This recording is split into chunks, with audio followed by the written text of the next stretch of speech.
ఈరోజు 71వ గణతంత్ర వేడుకలు దేశం మొత్తం గర్వించే విధంగా జరుపుకుంటున్నాం.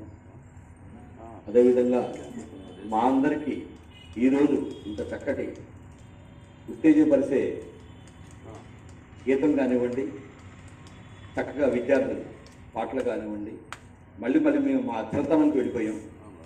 ఎందుకంటే ఇంత వ్యాపారంలో మునుగున్నా కూడా ఇంత ప్రశాంతత మళ్ళీ ఈరోజు మేము చూసాము.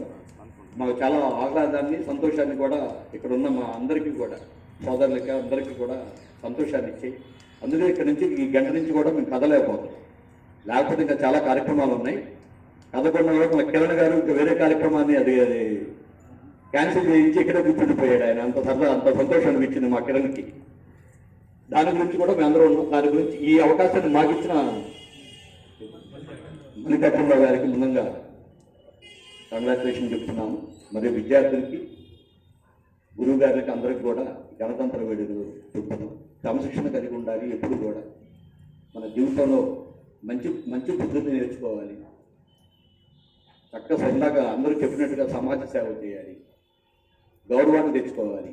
మన గురువుకి మంచి పేరు తేవాలి. మన తల్లిదండ్రులకి మీకు మంచి భవిష్యత్తు ఉంది. మనం నమ్ముకున్నటువంటి విద్య ఎప్పుడు కూడా మనల్ని పైకి తీసుకురావడానికి అవకాశం ఇస్తుంది. స్వార్థాన్ని మనం వాడుకోకుండా 10 మందికి మంచి చేసి ఆలోచించగలిగితే మనతో పాటు 10 మంది కూడా మేలు పొందుతారు. దానివల్ల సార్ అన్నట్టుగా వికాసం, సమాజ వికాసం జరుగుతుంది. ఇది అందరికీ కూడా, మీతో పాటు అందరికీ ఉపయోగపడుతుంది. దేశానికి, మన చుట్టుపక్కల అదొకటి గమనించి సిద్ధపల్లో కూడా మంచిది నేర్చుకోవాలి. క్రమశిక్షణతో చదువుకోవాలి.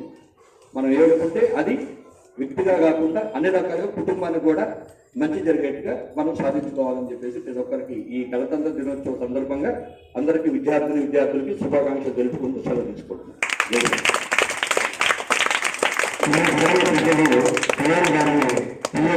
ఆశీర్వదిస్తూ ఒక్క నిమిషం.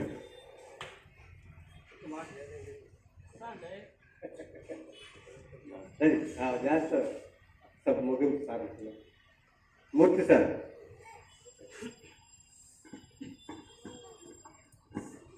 ఈరోజు ముందుగా